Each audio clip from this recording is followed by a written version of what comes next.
And there has been already several close calls. Elderly people backing out and cars coming so quickly behind. They don't, not seeing them. Even with myself, the old kids crossing the road, but they're behind a parked car. So you see one, but you don't see the other. Anyways, so there's very little compliance for respecting the 30-kilometer speed limit. Currently, there's signs posting the legal speed limit of 30 kilometers per hour, like I said, one on the lower Derby and Highway 101, and one on Derby Road and Norwest Bay Road. And they're insufficient. People don't see them. Even local residents that have lived there for several years didn't know it was 30 kilometers per hour. So just imagine people coming through that don't live on Derby Road, visiting, whatever, or new residents up in West Sechelt. They don't see those signs. And as well, there's, myself and the residents also realize that it's being used as a through road. I had other, slides showing that to avoid the speed light at the bottom of Norwest Bay Road and the Highway 101, some people use Derby Road to access upper West Sechelt. So because it's straight, it's a little bit of an uphill, but it's faster than waiting for the light, according to some people. And people assume that it's 50 kilometers per hour and not 30. They don't see the signs. They just assume that it's 50 like most roads. As well, another concern is that there's a lot more construction everywhere in Sechelt, as we know, you more than myself. Mm-hmm. But in West Sechelt, with Silverstone development, they've finished phase 1. Now they're on to phase 2, and that's all access from Upper Derby Road. So there'll be more residents coming down, or people going to the high school or wherever, but coming down, coming up, as well as there's more residents as well, just in little different parts of West Sechelt. There's commercial vehicles coming up and down as well, which is that's a natural thing as well, but there's more cars and also going faster than 30 kilometers and an hour. So we'd like to reclaim our neighborhood road, and I've got a petition that I have here. Out of 59 residents, 57 out of the residents of Lower Derby and Bly Road, they want action. They would like the city to do some action that could be in several different ways, and I can mention a few of them, but something to increase some compliance for drivers coming up and down Derby Road, especially down. It's fun going down, but they go 30 is pretty slow. It's a school zone speed. So 96.6% of people are actually advocating for calming strips. That's what I was kind of going for. But if it's not calming strips, there's a lot of other options as well, to bring more awareness that there are children in the area, as well as a lot of concerned neighbors. So how do you increase the level of compliance of drivers in our 30-kilometer-hour neighborhood road? I contacted the RCMP. They passed me on to Jim, Jim Hurd. He's in charge of Speedwatch in Gibson. Yes. So he gave me a book to read, as well as other different options of how to reclaim our neighborhood. And he wasn't able to come down to actually clock some and get some statistics because he was busy with Sea Cavalcade and Speedwatch in Gibson. They don't come out here. Unfortunately, they're just too spread thin. I've also communicated with a representative of Ministry of Transportation and Infrastructure, but he's not in charge of our road. He's in charge of the highway. So he entertained me anyways, and gave me a few little tips. But it's up to the District of Sechelt there. That's what's representing us. Let's see what else. So we're looking for better signs, more visible signs. We have white. They're white and black signs. They're not visible. They're at the bottom, like I said, bottom and top, right when you turn, so people don't see them. So colored signs, road paint, official crossings, speed boards, like a temporary one that you can put in, so actually people realize that 30 kilometers an hour is really slow, and it's necessary. And that could be a good option for the city, for the budget, to bring in different schools in different areas. I know John Hurd has that in Gibson's. It could be traffic calming strips like they have in the Sechelt Nation has a lot. They have some in Davis Bay at the top for different reasons, as I found out. And there might be some more, but I didn't I didn't write them down. And I wish you could see my photos. We are. Oh, you are seeing them. Good. Okay. I was looking at them by myself. Okay. So, anyways, this is that's Derby and Bly. You have a mailbox. We have a little library that we've got, community library, and anyways, it's. But sorry, do you want me to start from the beginning? Oh, right here. I've never done this before, as you can tell. You're almost out of time. Yes. So, yes, the photos are here. Those are the speed limit signs currently on Derby, lower and upper.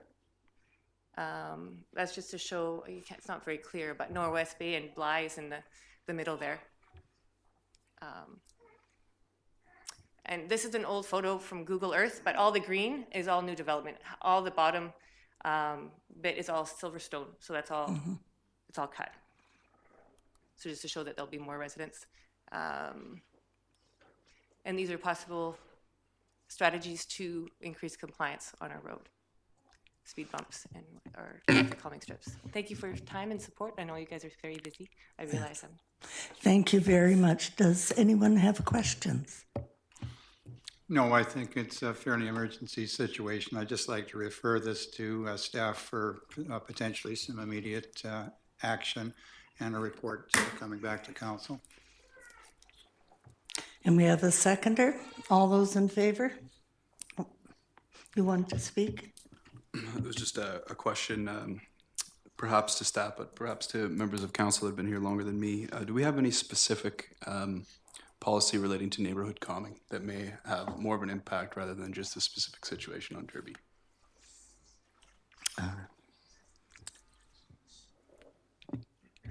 Go ahead, Mike. I don't believe we do. I think we've tried various things in the past, sort of thing, but I'm sure we can come up with some suggestions that'll address this particular issue, even if it's better signage. That would be one move in the right direction, but I look forward to the staff being able to take a fairly quick look at this and then come back to council with some recommendations. That'd be wonderful. Thank you. Well, thank you, Your Worship. Just so that staff is aware, there is a precedent for speed bumps on Laurel Avenue. There are 3 speed bumps on Laurel Avenue between Havies and Chapman. Yes. And they exist there, so that precedent is already set. So that may be something that they're there. That's in, yes. I want to get into an argument, but that was exceptional, special circumstances where the road did not go through before. Yeah, that's in But, Davis Bay. Which was another situation, but that was to address increased construction in the immediate area for my memory serves as for a short period of time, but they're still there. Thank you. We'll look to staff for a report. And thank you. Please give your to staff. That would be great. Perfect. Thank you very much. Yes, did I turn this off? You can leave it on. Oh.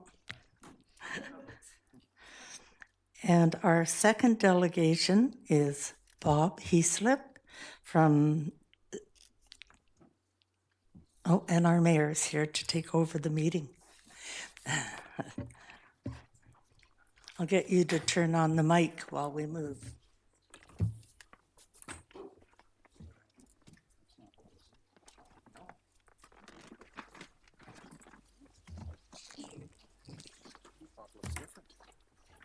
That's what I thought. Thank you, Deputy Mayor Lutz. And I'm sorry I missed Nadine's presentation, but I did drive out on Derby Road, and I'm glad I don't miss this delegation. If you press the button, I'll press this one, and you're ready to go. There we go. Obviously, I'm not Bob Heaslip. I'm Werner Hofstadter, who most of you know by now. And this is Todd McGowan is with me, and he'll be doing part of this presentation as well. Actually, I think he'll start it off. All right. The only time I really use microphones is when I'm doing karaoke, so I apologize if I break into song partway through this. So this past Saturday, I want to update you on an event that we held this past Saturday on the property. We had an open house and gave the community property tours of the SSC property. Also, our urban farm was featured as a part of the One Straw Society Edible Garden Tour. The event A was really fun, and B, about 350 people showed up. And it was a really great time for us to gather even more insights into what the community would like to see on the SSC property.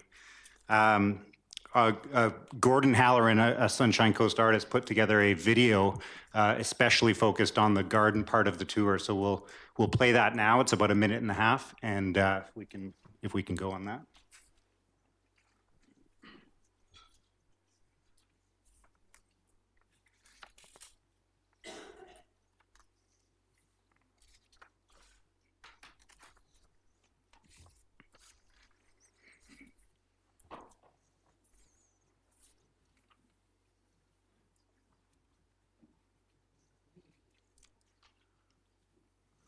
Oh, maybe it's not going to play. You want to try Werner really quick? Tick-tock. Now you're croaky.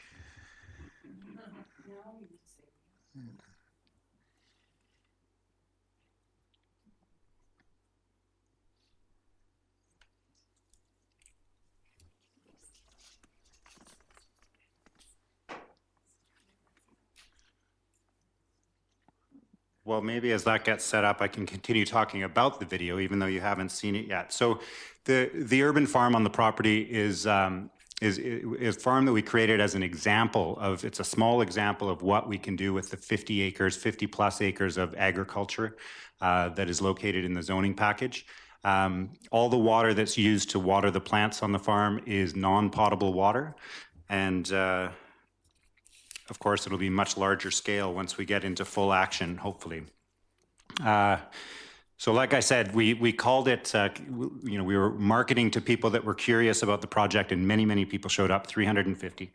And it was really, really great conversation, and there's a palpable excitement about a lot of the aspects of this project, and we're very eager and enthusiastic and itching to get working on building the most sustainable community in North America. It's such a great opportunity for the Sunshine Coast to have a place like Sechelt that can be a model for sustainable development moving forward. And we are excited to get going. Video ready? No, it doesn't work. Oh, it doesn't work. I will mime the video for you while singing karaoke. No, I will not. So a lot of people that came up and talked to many of us at the event, they wanted to know when they could voice their opinion, when they could get to a public hearing and express their feelings about this project. And there are hundreds and hundreds of them out there. So we would love to get moving on towards a public hearing, and hopefully that can happen sooner than later. And I'll pass the microphone over to Werner and stop talking.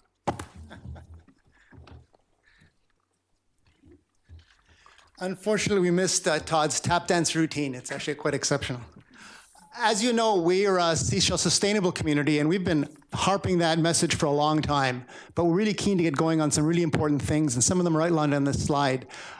We did have a garden tour, and if you haven't seen it, come down and take a look at it. It's our example of what we'd like to do next year on the rest of the property. We've got 50 acres set aside for that, pending approval, to do exactly that. We'd love to start some affordable housing next year. We'd love to start directing more businesses to downtown next year. We'd love to do a lot of these things. So we're very, very keen to get moving on a lot of these items, and everybody here knows that.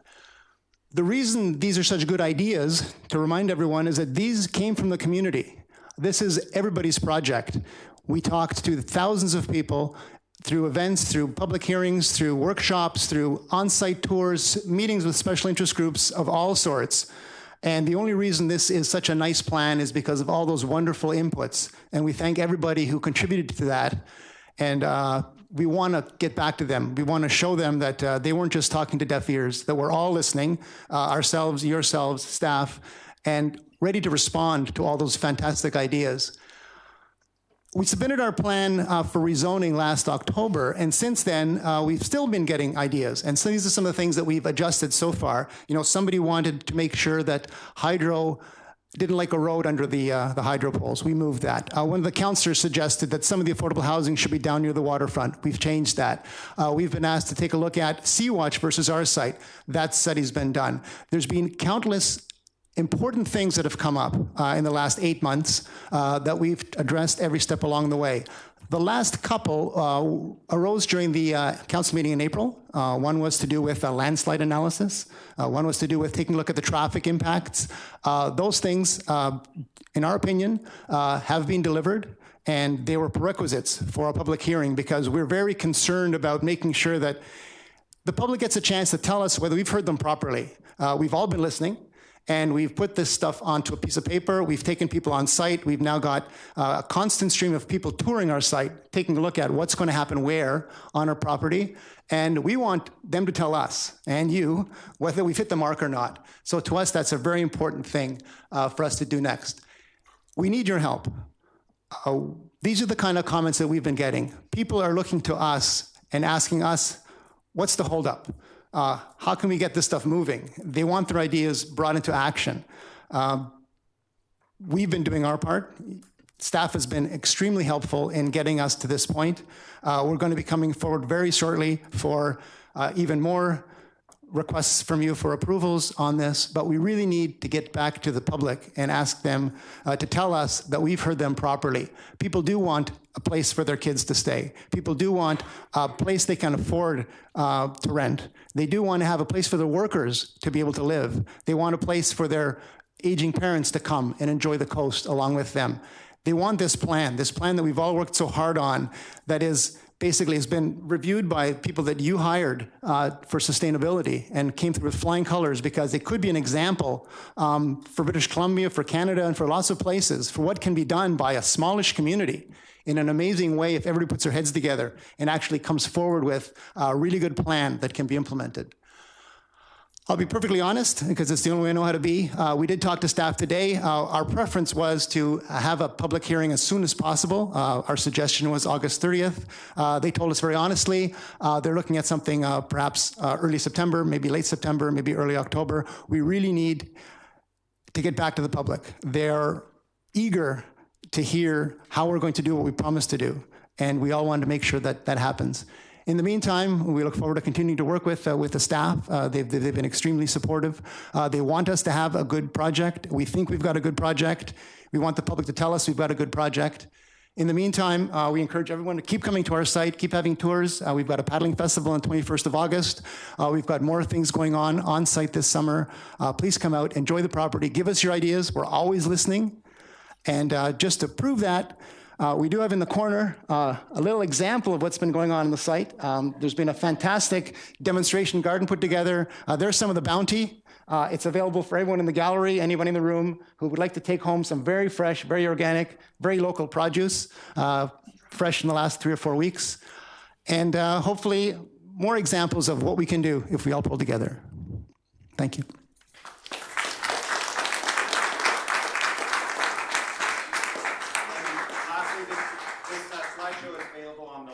As well, so if you didn't get a copy, we didn't want to print use that much paper up, so it's on the website as well, and there's some cards back here with the web address. Thank you very much. And do councillors have any comments or questions? Councillor Inkster? If the map is left up there it is. Do you have a pointer with you? That one right there? So the affordable housing that you just talked about, yes, moving to the waterfront, I'll just ask you the 2 questions and you can probably point them out quite quickly. Where's the affordable housing to go now? As you said, you indicated you were referencing a council member that requested some closer to the water. And where is the demonstration garden that you referred to? Because as you know, we were up there a little while ago and didn't see that, so it's interesting. It's amazing what can happen in a short time. That garden's gone up in the last 6 weeks. Yeah. The garden itself is down here on the waterfront. In fact, there's 2 features down there that you'll notice, actually 3. We showed those off at the open house. One is the community garden, which is right about there. We also, as we've been talking about, have had fantastic support from the paddling community. There is a fenced-in paddling compound that's temporarily been put at the waterfront here so that those large outriggers, all those First Nations canoes, all those paddling devices can be safely stored now away from Mackenzie's Marina onto our site. And in between, we've actually laid out a little sample of a smallish, affordable housing size footprint with stakes on the ground to sort of take a look at the kind of dimensions we're talking about. The affordable housing originally, we call it small footprint housing. It's cost effective. It can be for people that can't afford anything more than a small starter type place, or people that just don't want that much space. The actual design for that small community is this section here along Seashell Inlet Road, and also another section across the back, if demand warrants it, for single family homes, duplexes, perhaps some townhomes, smallish configurations, very efficient, hopefully very environmentally friendly as well, so that we can actually make sure we can prove to the world you can have small, high-performance buildings that are also very affordable, both for renters and for people who are wanting to buy but don't have a lot of resources. At Councillor Lutz's suggestions, actually, we had originally been required to have 72 affordable housing units required in our plan. We had placed most of those up here, plus a few of them in this area, which is actually a small community of cottages for seniors, independent living cottages. There were 10 allocated down here. Because of Councillor Lutz's suggestion, we've actually taken some of the allocation from this area and actually moved them into some of the mid-rise buildings that'll be along Seashell Road, closer to the services in the waterfront, and spreading that out a little bit more. We are really being very conscious of all the information that's coming forward regarding the affordability of housing in British Columbia, Toronto, Vancouver, but also in the Sunshine Coast, and all the challenges people are facing. So to be honest, we have a commitment of 72 affordable housing units. We're hoping to do a lot better than that, because that's what the coast needs. That's what British Columbia needs. And there's no reason why putting our heads together again as a community with all the different ingredients it takes to make housing affordable, when it comes to land costs, when it comes to servicing costs, when it comes to building costs, when it comes to all the things that include that, and all the players involved in that equation, I think we can all get together and make that work much more frequently so that it's not an exception, it's actually more of the average. Thank you. Any other? Councillor Wright. Oh, thank you, Your Worship. You've asked for a public hearing date of August the 30th. And I guess through you, Your Worship, to the administration, do you have a date that you're going to have the public hearing?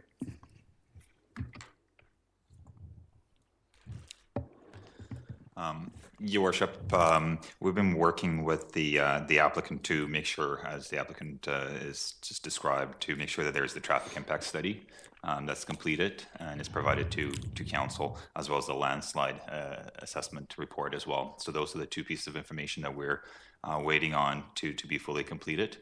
We're looking at hopefully that information going to the next council meeting, which is September 7th.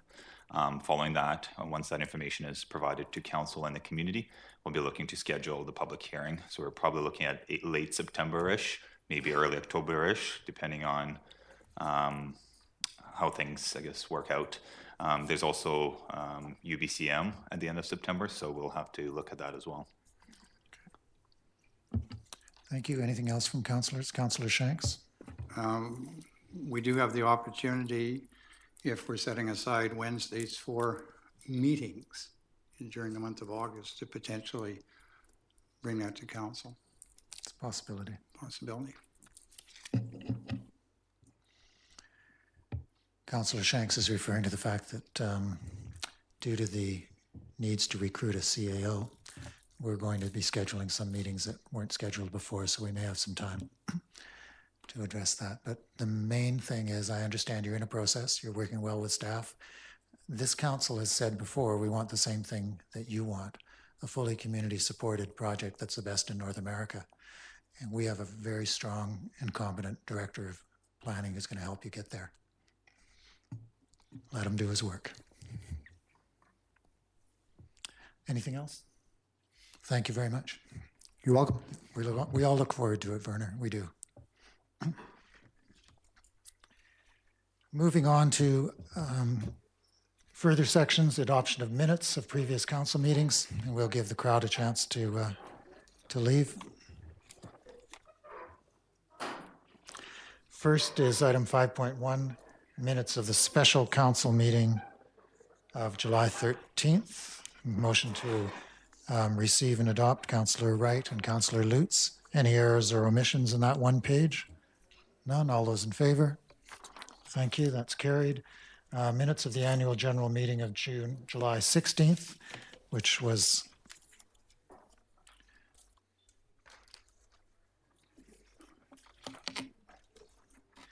motion to receive and adopt by Councillor Wright, Councillor Mueller, thanks.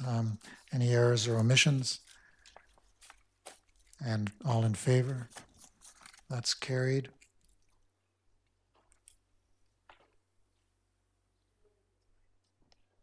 Actually, I had a suggestion on language on page 16 in the first bullet. That starts with, it's actually in the last part of the sentence, 3 lines up. It actually says, due to the full senior management team only being in place as of June 2016. I think we were in place a little before June 2016, so it would probably read better to say that due to the full senior management team only being in place as of late spring, and thus the strategic planning session was held June 2016. Say that again, the management team only being in place as of late spring, and thus the strategic planning session was held June 2016. And all those in favor of adoption? Thank you. And moving along to item 5.3, which is the minutes of the 4 p.m. regular council meeting of July 20th. Motion to receive and adopt, Councillor Lutz and Councillor Wright. All those in favor? That's carried. And item 5.4, minutes of the 7 o'clock meeting of July 20th. A little bit longer. Councillor Wright and Councillor Mueller, second. Any errors or omissions? All those in favor? That's carried. That one there. And item 5.5, minutes of the special council meeting of July 22nd. One page.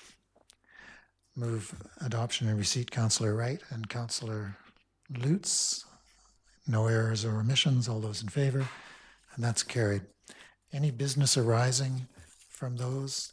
And Councillor Shanks. Okay. In respect of item 5.4. Yes. And my liaison report. So on page 24 of the minutes of the July 20th meeting, pardon, on the report on liaison activities. Actually, while Councillor Shanks was here, Councillor Shanks is stepping aside because he's very active in the Coasters Car Club and feels there may be an apprehension of bias, not a financial conflict of interest, but a potential conflict. And I think the Councillor Wright will as well. And don't go too far because we won't take too long. And interestingly enough, if there is a conflict of a genuine conflict of interest, of course, those councillors shouldn't be involved in bringing the issue forward or discussing it or letting us know, and they should declare what the conflict is on the way out. But this isn't involving money or any of that factor. It's much simpler than that. So we'll let the process be a little slacker. Business arising from the minutes of Wednesday, July 20th, Councillor Shanks asked Council to consider placing the Car Club's cabinet, which displays their trophies and ribbons, in the District of Sechelt office. So it's before Council. My recommendation at this time would actually be to refer this to staff for a report at our next regular Council meeting with the pros and cons of display of community projects, et cetera, in the municipal building. And the reason for that is that with the renovations, there were a lot of changes, including all of the municipal paraphernalia was moved out. So there are no longer pictures of council. There's no longer the plaque with the names of former councillors, things of that nature. So I think we need to put it in that context and then see what we would do for a range of community events rather than a single request for the car club. Motion to refer, thank you. All those in favor? That's carried. No.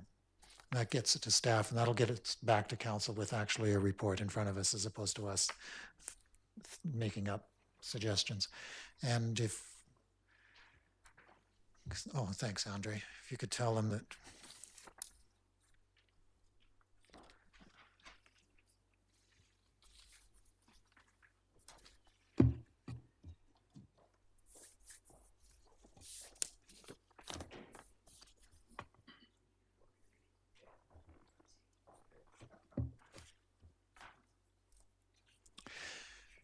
And I know this is a big weekend for the car club, and the coasters, the Cowrie Street will be filled on Saturday.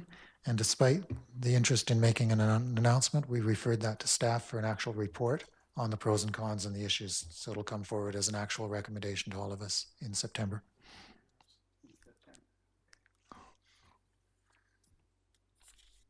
In our next regular council meeting.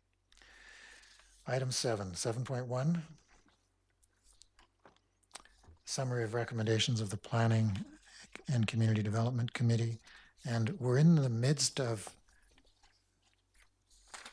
two procedural changes, one which we may no longer see recommendations from committees coming forward. We haven't quite straightened out how it is, but for now we still have these minutes coming forward. So a motion to receive and adopt the recommendations of July 27th. Councillor Wright, Councillor Lutz. Any of those recommendations need to be pulled?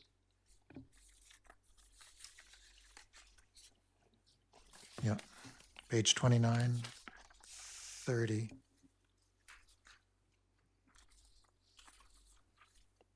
And one of the changes, for example, we shouldn't be approving the minutes, especially if we don't have them. Those are things that go back to the committee, and the recommendations can come to us in a more streamlined fashion.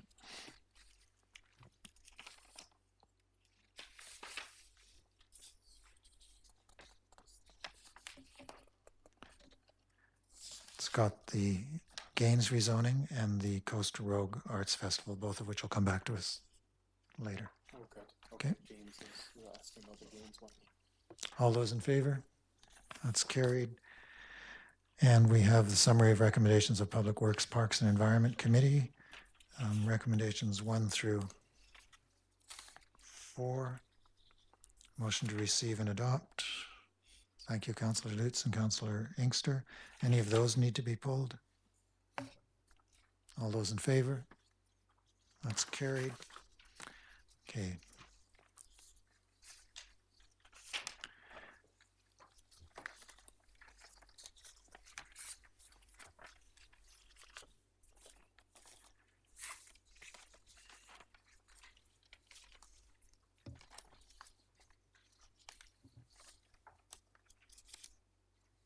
Item 8.1 is the District of Sechelt zoning bylaw number 25, 1987, amendment bylaw number 25, 276, 2016, and it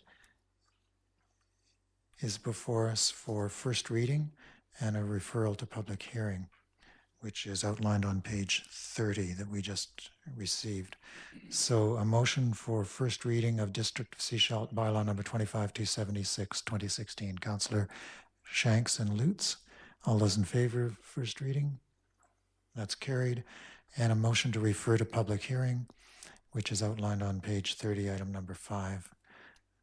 Thank you, Councillor Lutz and Councillor Mueller. All those in favor? And that's carried.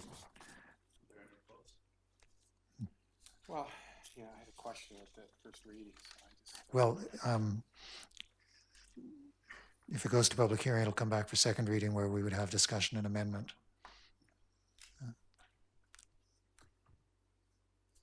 okay, I'll wait then. First reading usually just gets it on the table. So it's on the table.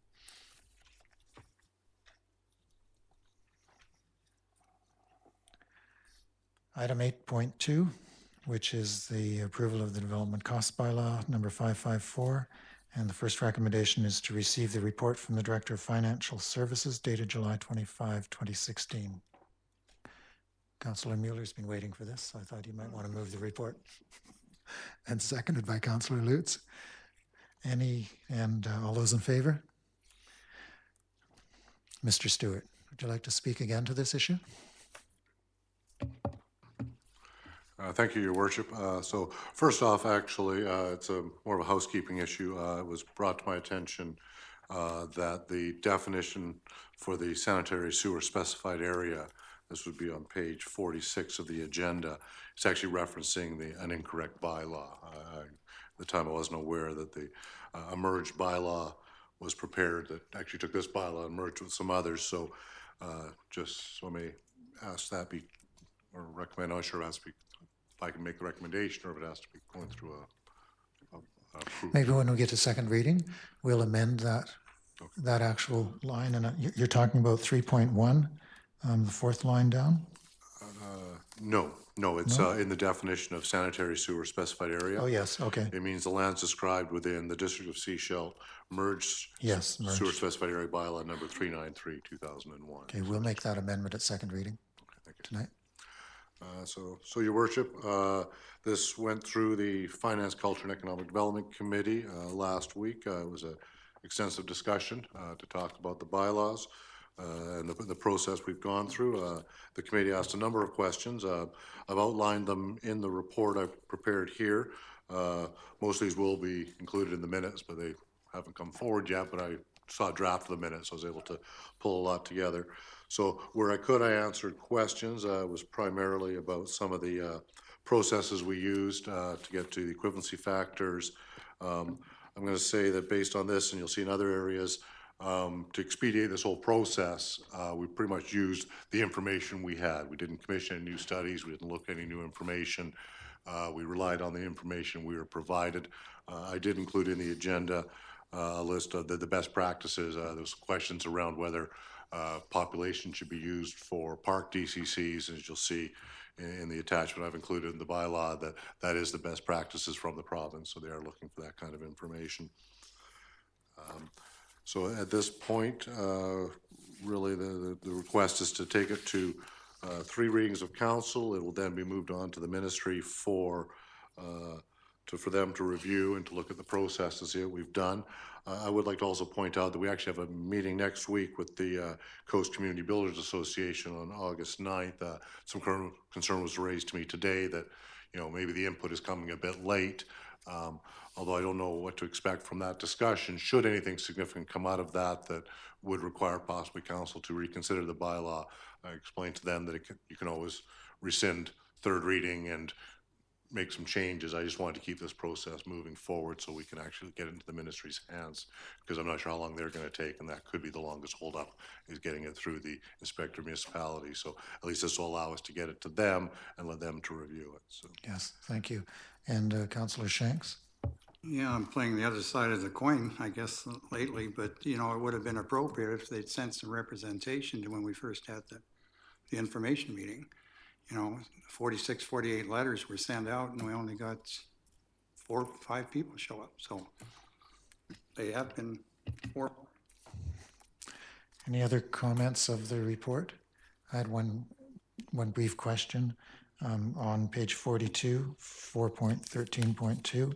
And I do want to thank you for the way you, in the background of discussion, dealt with all of those questions you heard at the committee level. I thought that was really nice to see the question, see the response. Like the response or not, that's another thing, but it was really well, that was nice to follow.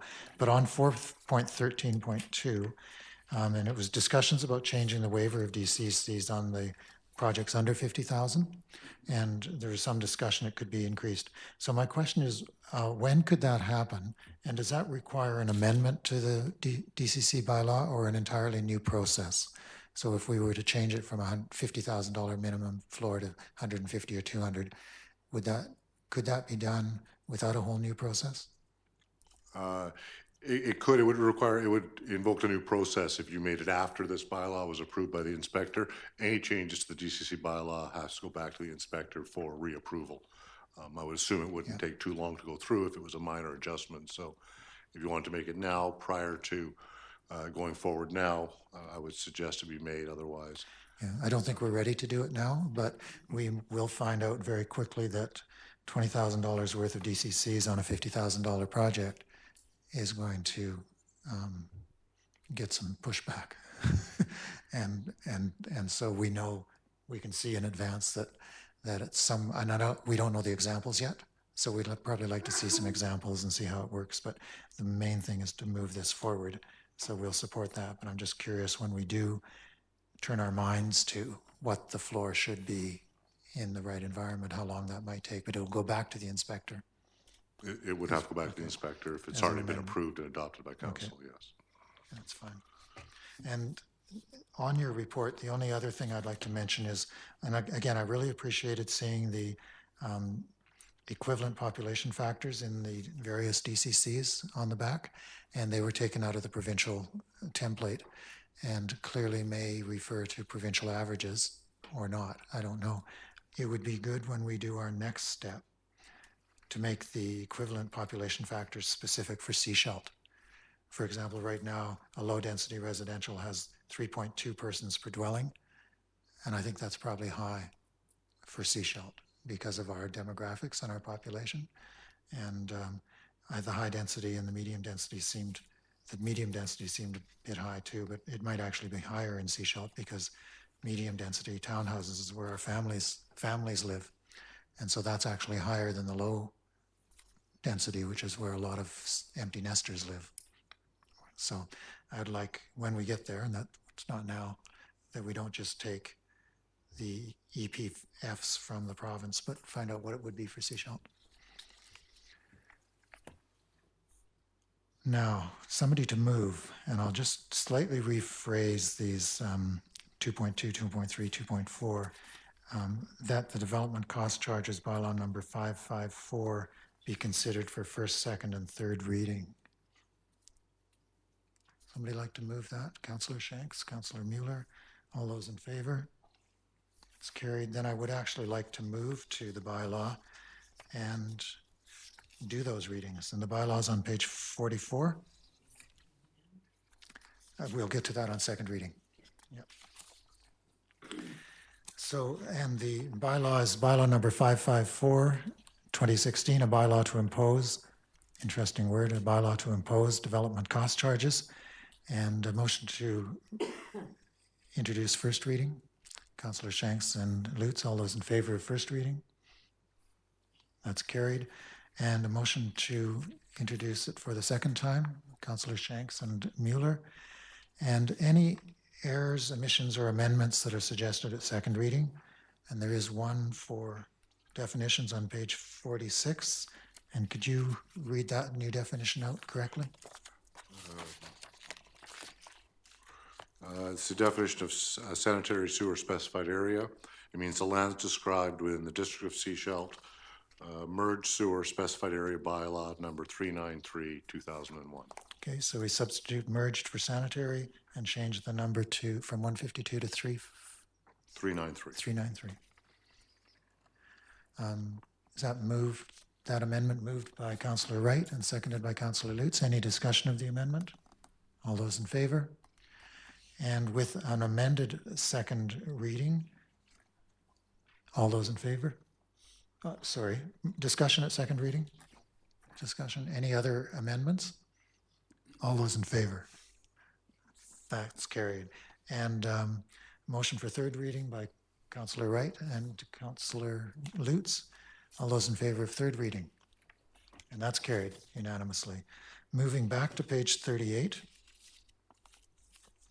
Could I have a motion on 2.5 that the development cost charges bylaw number 554 be forwarded to the Ministry of Community, Sport and Cultural Development for review and approval by the Inspector of Municipalities? Councillor Wright, Councillor Inkster. All those in favor? Thank you. And 2.6,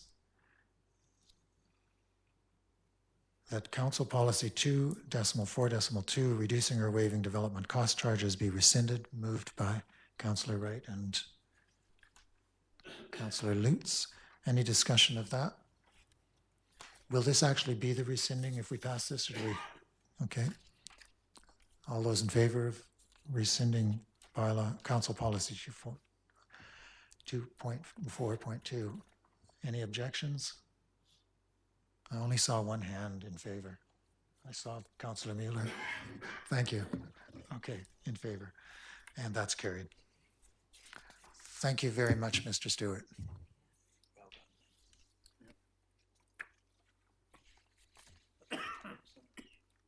We'll give you a breather, and then we'll start on the second version.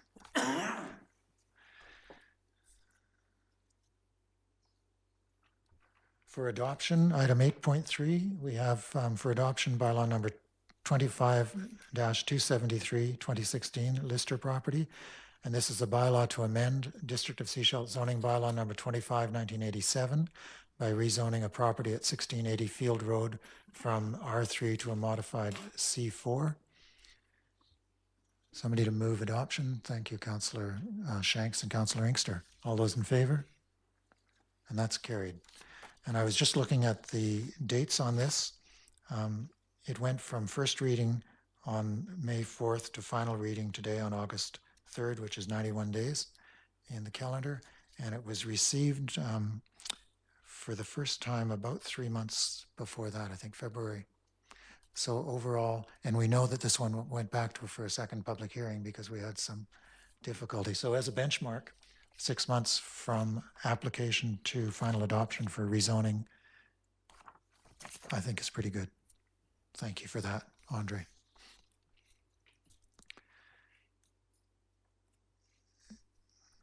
Item 10.1, which is a report from the CAO on the standardization of report formats. Mr. Palmer. Thank you, Your Worship. I'll keep this quite brief. Further to your remarks regarding clarity and reporting functions, the senior management team is building on their experience working with many councils in many communities on best practices for reports. You'll note in the next two reports, 10.2 and 10.3, there is some formatting changes as we work towards better reporting that implements best practices in reports to council. We're in the early stages, and we will be hopefully have this standardized by September for all reports going forward. There is a number of areas that we see minor housekeeping items with the intent of providing better clarity for council, better transparency to the public, and for consistency in reports to council. Thank you, Your Worship. Any questions about the new reports by councillors? We'll see how it goes, see if it helps. Okay.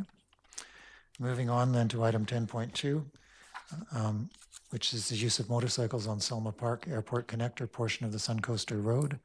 And first, a motion to receive the report. Councillor Lutz and Inkster, all in favor? Director of Engineering and Operations Services, would you like to speak to this, please?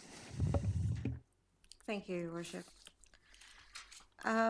Just before I get into the actual council report, I just wanted to mention that we actually delayed this report coming forward so that all of the groups could be heard.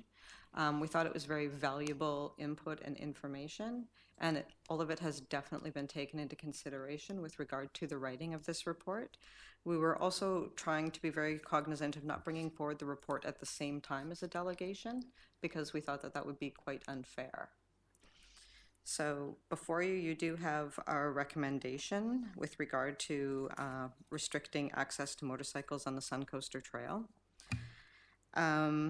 The rationale behind it is laid out for you in the report.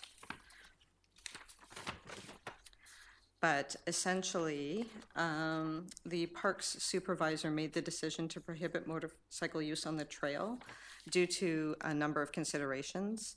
One is that the trail has a number of sharp turns and blind corners that increase the risk of user conflict. The wear and tear of use by motorcycles will lead to increased maintenance.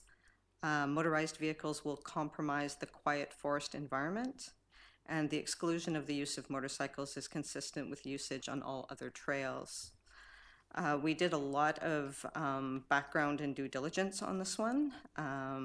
We have met with the Sunshine Coast Dirt Bikers Association more than once, and they did provide a delegation to regular council.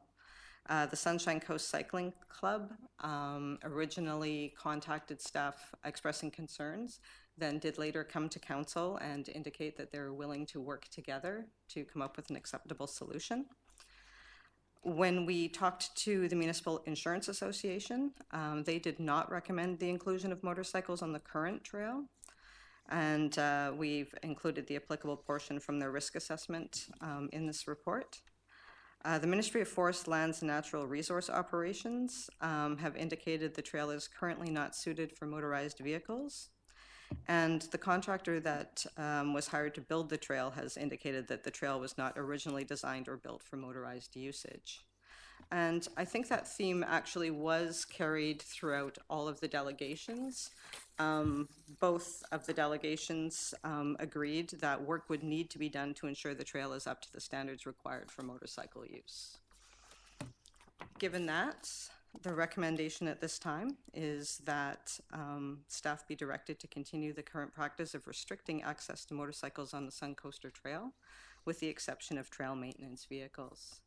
Should council so direct, staff could bring forward a business case and associated cost estimates to upgrade the section to allow motorcycle usage as part of the 2017 capital process. Preliminary investigation into that indicated it would be quite expensive to bring it up to a standard that would be that would enable motorcycle use. And I presume that wouldn't deal with what leads into that section. You'd still have. Correct. You would still have to motorized dismount at from some your point. motorcycle at the bridge. Councillor Wright. Well, thank you, Your Worship. First of all, I'm going to support the motion, but I have a couple questions. So if I take my dirt bike up on that trail, after this motion is passed, what are you going to do to enforce what's happening? This motion, in fact. At the moment, we currently rely on good judgment, and we would continue to rely upon that.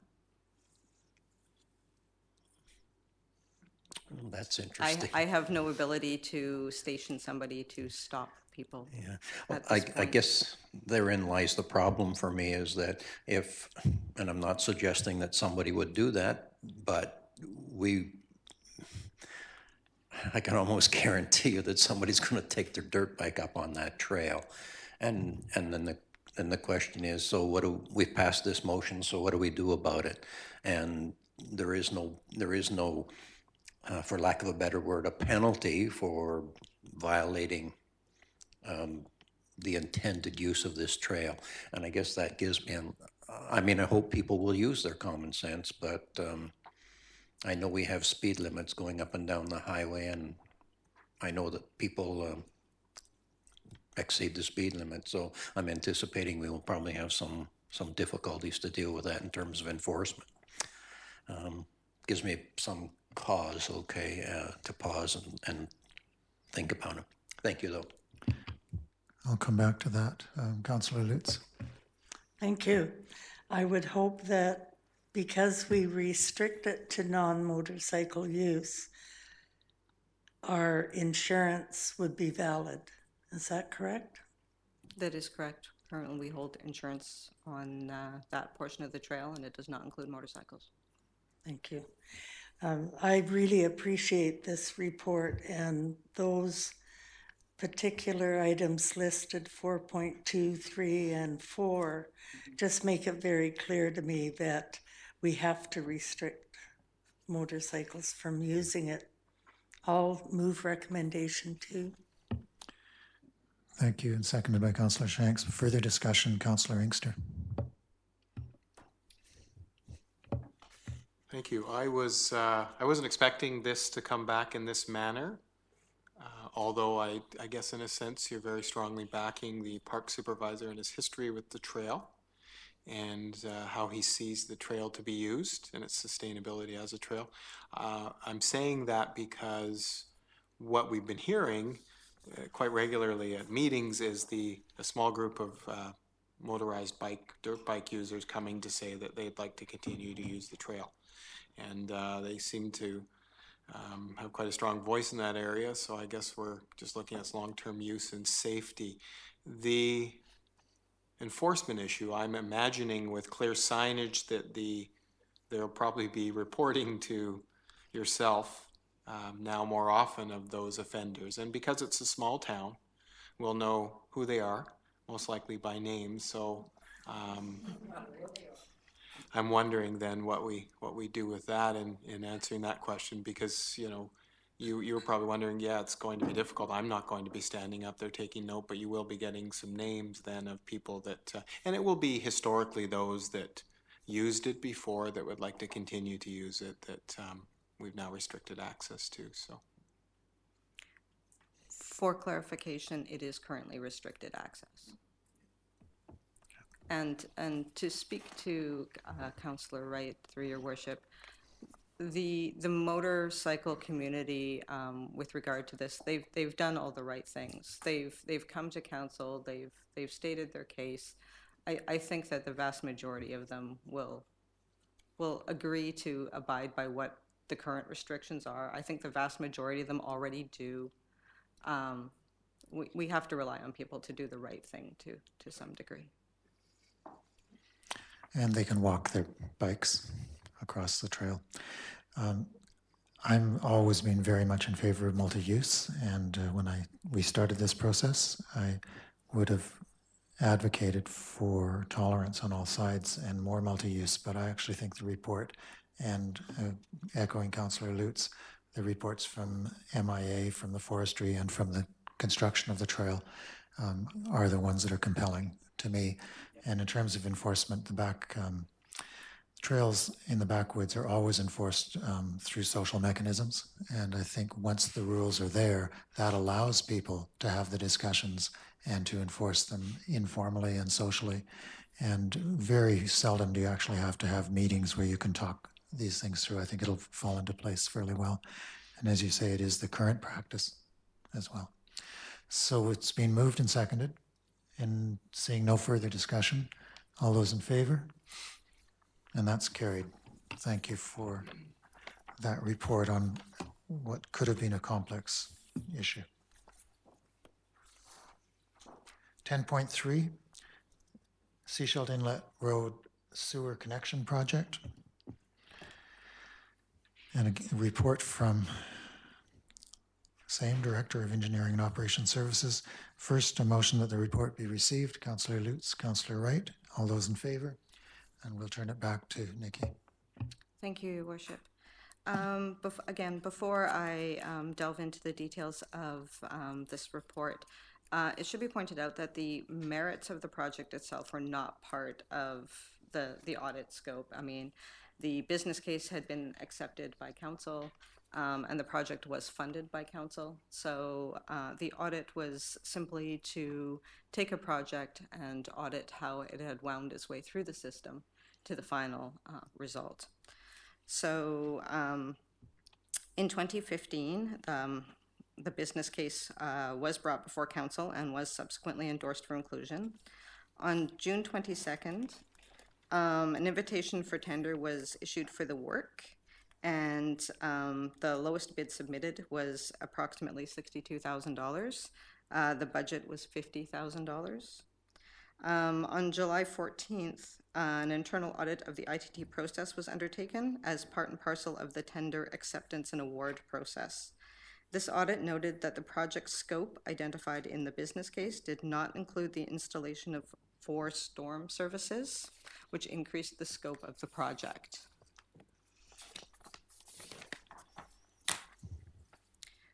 The inclusion of the storm services in the ITT did make sense as an added value to the project.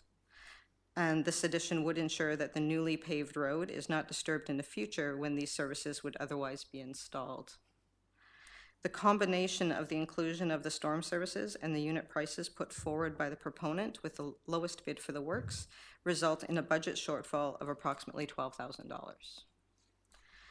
Should council direct staff to not award ITT 5331-88, the scope of the endorsed 2016 capital paving program will also be reduced by the portion of Seashelt Inlet Road between Delta Road and Saltgrass Lane, as this paving should not take place prior to the installation of storm and sanitary services. Should council direct staff to not award the ITT, staff will resubmit this project as part of the 2017 capital plan with the increased scope of work clearly articulated. Thank you very much. And questions of councillors, clarifications? It's probably actually to the Director of Finance, but Councillor Wright? Yeah, he's off the hook. Just a question about the timeline. You've got a project completion for the end of August. Is that going to is that still in effect, or will that have to move? Because you had beginning of construction at the end of July, and we're already into August. So I'm guessing that the completion will move into mid-September. Would that be accurate? Yes, it would move somewhat. Thank you. Absolutely. Councillor Mueller.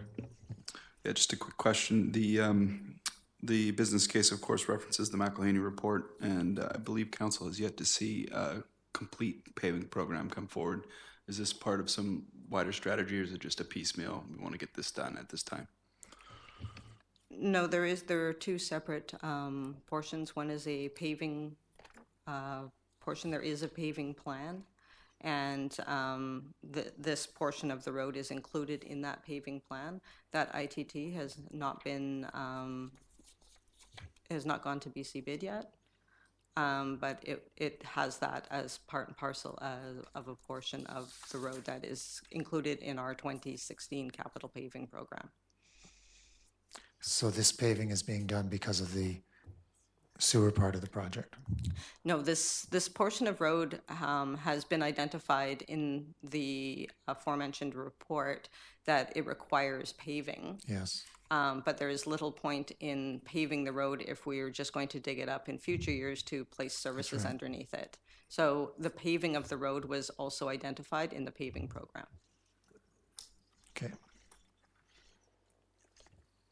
You follow that? Councillor Mueller? Yeah, I did follow that, but my question was more directed towards the paving program, the entire program that we are intending to follow, and I don't believe that we've seen actually the complete. So my question was in relation to that, and I think you've answered it. Thanks. Okay. If there's no further questions, somebody to move item to 2.2, Councillor Wright, Councillor Mueller, that staff award invitation to tender 5331-88, 2602, and increase the budget by $12,000 for this project. And all those in favor? That's carried. And this is exactly the kind of procedural and process improvement that we like to see, even if it means coming back and doing it right. Thank you.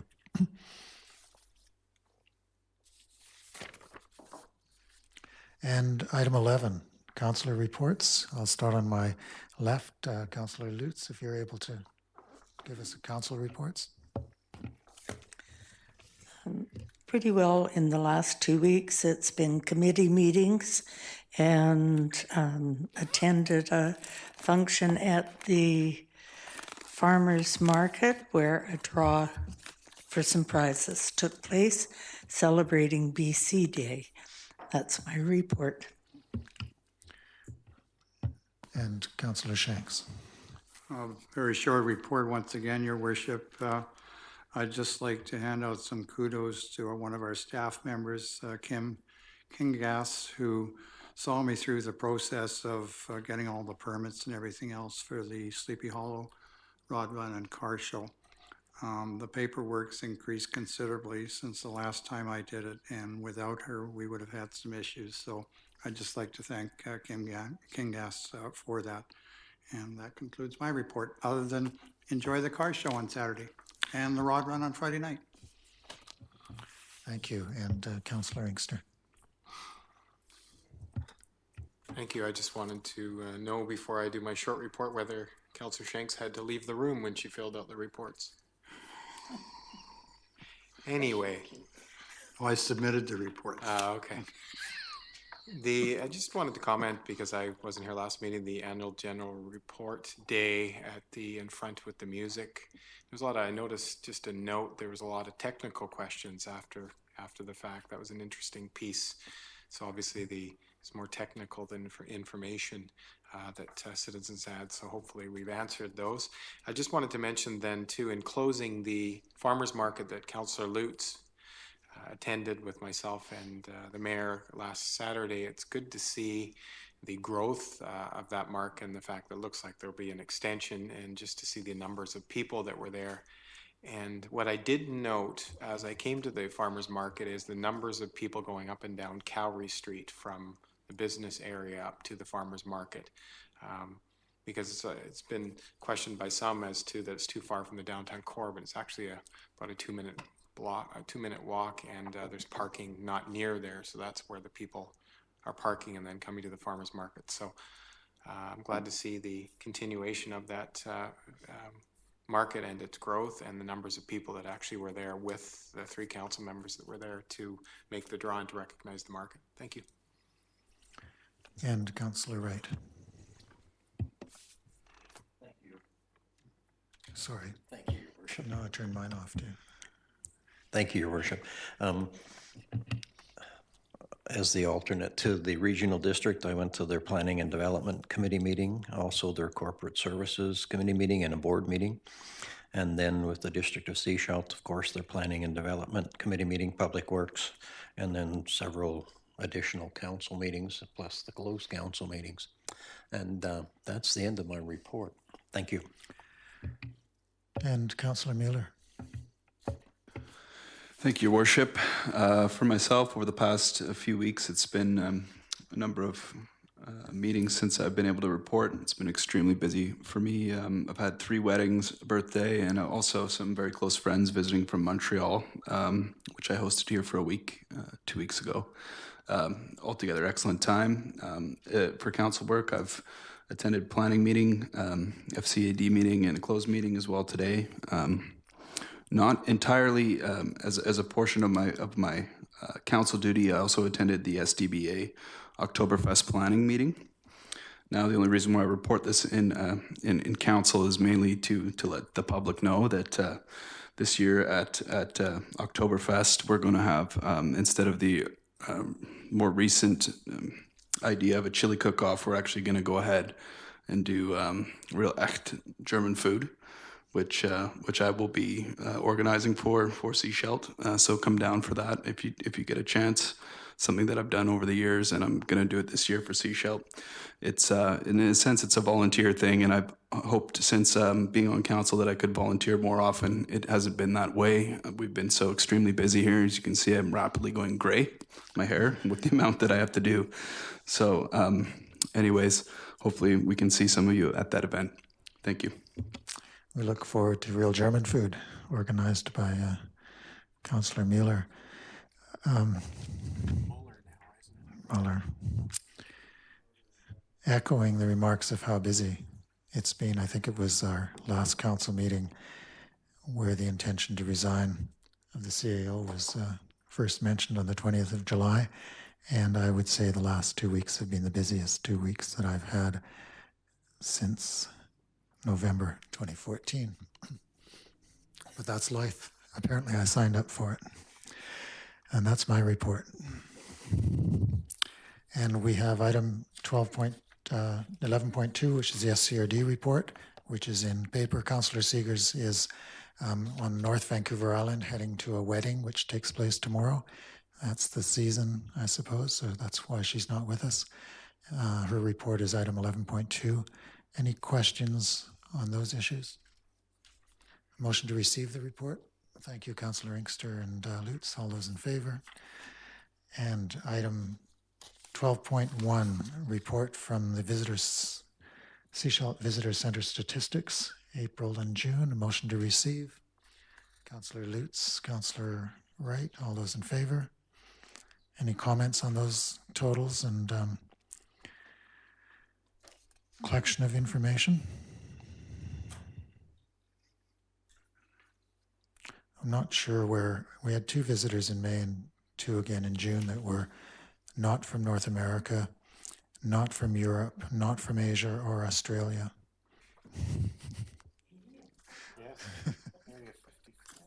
So I'm not sure if they're the same ones that stayed one night or 2 nights. However,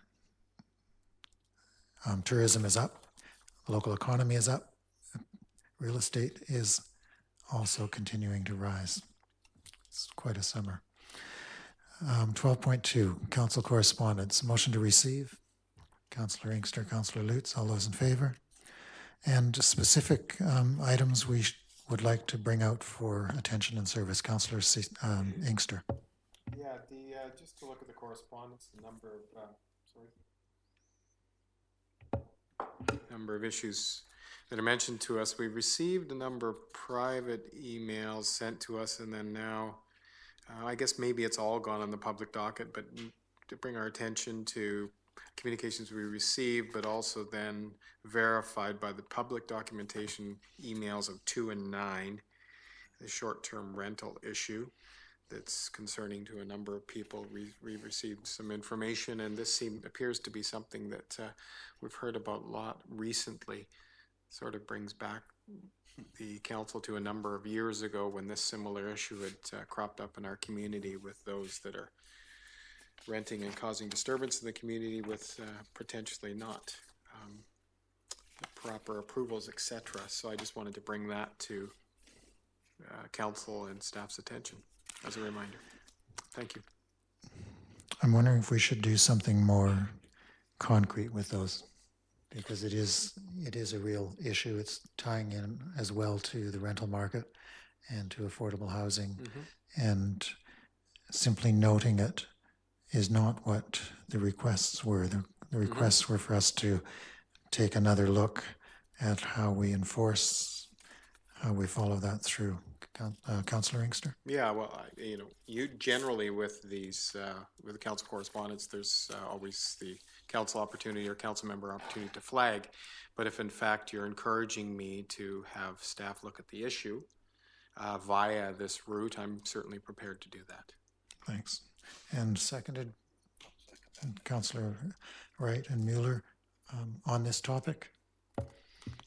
Yeah, it is on this topic. I think even though we received these ones in this package, we've received other ones that are related, which are the ones due to our ongoing long-term rental crisis. And there's no question that they are related. So I think when staff looks at this, they have to take that into account as well and come up with something. I think Seychelles is in a position where it desperately needs some help on this file. Yeah, and we have a commitment to affordable housing in our strategic plan, and at least understanding the way Airbnbs and unlicensed places fit into that would be useful. And it's also, of course, directly related to homelessness in the Vancouver Sun article by Randy Shore this week. Any other, sorry, I had a motion actually to refer that to staff, just so we knew it was followed up. All those in favor? It's carried. Any other correspondence that we'd like to pull out? Oh, Councillor Lutz. Item 5, regarding the privatization of long-term care facilities.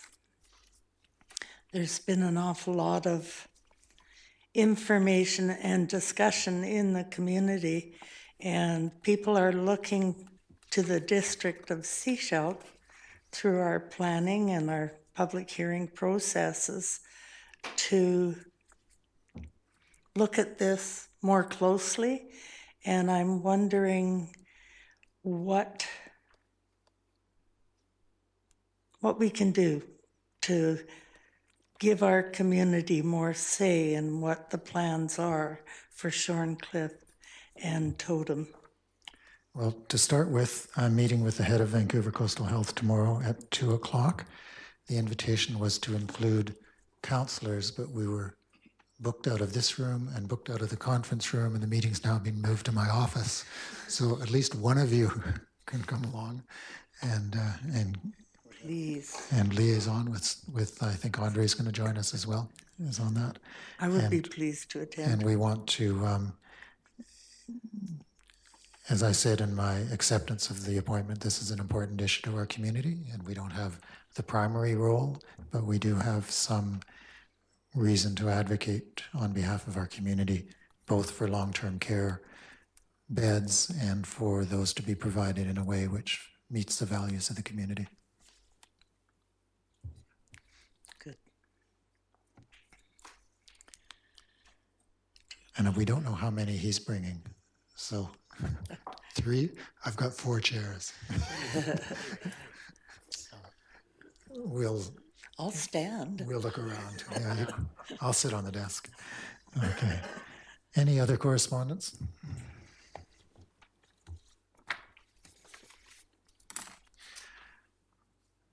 Seeing none, and no other business items on the agenda, I'd look for a motion to adjourn. Councillor Inkster and Shanks, all those in favor? None opposed? That's carried. Thank you. And Pam Jackson. I think I'm so glad to hear somebody who's willing to not pay before we have to rip the road up to do more sewer work for change. And thank you, Darren, for bringing up the short-term rental. We, along with Exner and the letter that he sent in, we have a real problem on it. You can't park sometimes in your own parking area. They have houses and advertise 20 persons per night on a house that was built with a close septic system. We have one fellow who advertises, and some of you are well aware who he is. But don't worry about overflow parking because you can always park in Lamb's Bay, which is, not allowed. And it's just unbelievable the amount of people that. And we've been trying to get a list of the short-term rentals that have licenses so we can look into Audit and say, okay, this, and this person have licenses to practice. But then we can come and say, well, these people, they have 10 cars. They're renting to 10, there's 9 cars in the front, so they spread out in the neighborhood or park, I have a friend who comes home after work and she can't park in front of her house because it's got 5 short-term rental cars.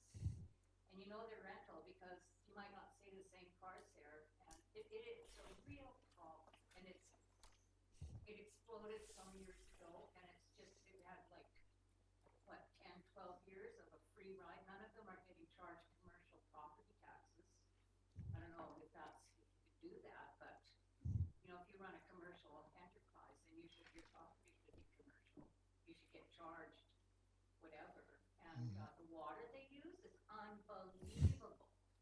They all have hot tubs, and we sort of don't know how to prove it, but we think some of the hot tubs are getting dumped into Urban Creek when they have to, because the possibly going in their drain fields because they're so old. So, thank you, Darren.